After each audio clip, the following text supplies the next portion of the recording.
Assalamualaikum warahmatullahi wabarakatuh dan salam sejahtera. Saya Raja Nuan Insyirah binti Raja Yahya Arif. Nombor matrik 304393. Isu sosial yang saya pilih adalah keganasan rumah tangga. Menurut Schechter dan Genley 1995, keganasan rumah tangga merujuk kepada perbuatan fizikal, mental, seksual, emosi, psikologi, sosial dan kewangan yang disengajakan yang menyebabkan kecederaan atau ketakutan pada mangsa seperti mendera, mengukut atau mengawal secara paksaan di dalam sesebuah perhubungan. Kebanyakan wanita menjadi mangsa keganasan sama ada dari segi psikologi atau fizikal yang mana membawa kepada masalah kesihatan yang serius bagi mereka.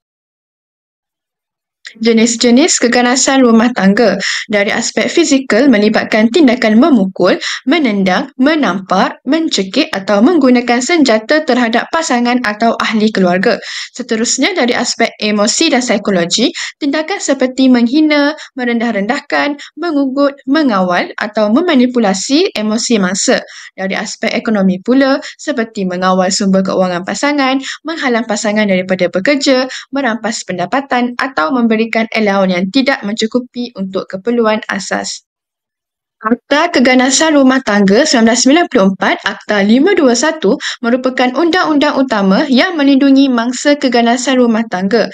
Akta ini telah digubal untuk menangani isu keganasan dalam rumah tangga dan menyediakan perlindungan serta bantuan kepada mangsa. Akta Kanun Keseksaan Akta 574 merupakan undang-undang jenayah utama di Malaysia yang menjadi teras dalam sistem keadilan negara kita.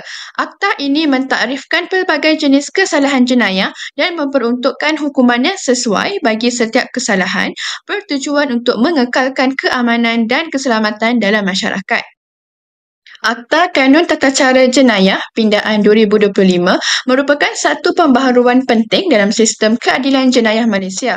Pindaan ini memberi tumpuan khusus kepada perlindungan dan hak mangsa jenayah sepanjang proses perbicaraan.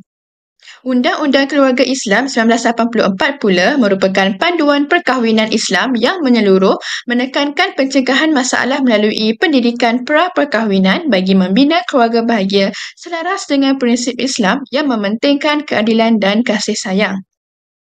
Faktor-faktor berlakunya keganasan rumah tangga. Pertama adalah ekonomi. Masalah keuangan seperti kehilangan pekerjaan, hutang yang tinggi atau pendapatan yang tidak mencukupi seringkali menyebabkan tekanan dalam hubungan. Tekanan keuangan ini boleh mencetuskan pergaduhan yang berakhir dengan keganasan. Kedua, penyalahgunaan bahan. Penggunaan alkohol atau dadah adalah satu punca utama keganasan rumah tangga. Individu yang mabuk atau di bawah pengaruh dadah seringkali tidak dapat mengawal emosi dan tingkah laku mereka yang menyebabkan peningkatan keganasan.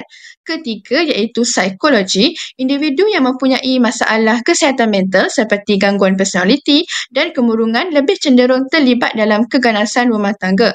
Mereka mungkin bertindak balas dengan cara yang tidak wajar terhadap tekanan atau konflik. Kesan keganasan rumah tangga. Dari aspek fizikal, wanita yang mengalami keganasan rumah tangga seringkali mengalami kecederaan fizikal seperti lebam, luka, patah tulang dan kecederaan dalaman. Dari aspek emosi dan psikologi, wanita yang menjadi mangsa keganasan rumah tangga seringkali mengalami kemurungan yang mendalam dan kebimbangan yang berterusan. Dari aspek sosial, wanita yang mengalami keganasan rumah tangga seringkali menghadapi masalah untuk mempercayai orang lain dan membina hubungan baru kerana trauma yang dialami dalam hubungan mereka sebelum ini.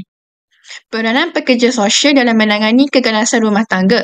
Yang pertama ialah penjagaan atau caring iaitu memberi sokongan emosi dan fizikal kepada mangsa dengan menyediakan ruang selamat, kaunseling dan bimbingan untuk membina hubungan berasaskan kepercayaan. Yang kedua, pemulihan atau curing iaitu membantu proses pemulihan psikologi dan emosi mangsa melalui terapi jangka panjang dan pendekatan psikososial untuk menangani trauma, kemurungan dan juga PTSD. Yang ketiga, perubahan atau changing yang menggalakkan perubahan sosial melalui pendidikan masyarakat, promosi hubungan sihat dan kempen kesedaran untuk mengubah norma sosial yang menormalisasi keganasan. Program pencegahan keganasan rumah tangga. Program ini dijalankan melalui dua pendekatan utama.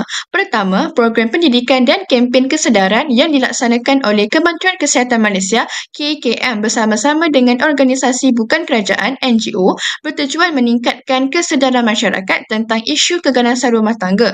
Yang kedua, program pemberdayaan wanita yang dikendalikan oleh Jabatan Pembangunan Wanita (JPWI) memberi tumpuan kepada memperkasa wanita dari aspek ekonomi dan sosial untuk membangunkan keupayaan diri dan kemandirian.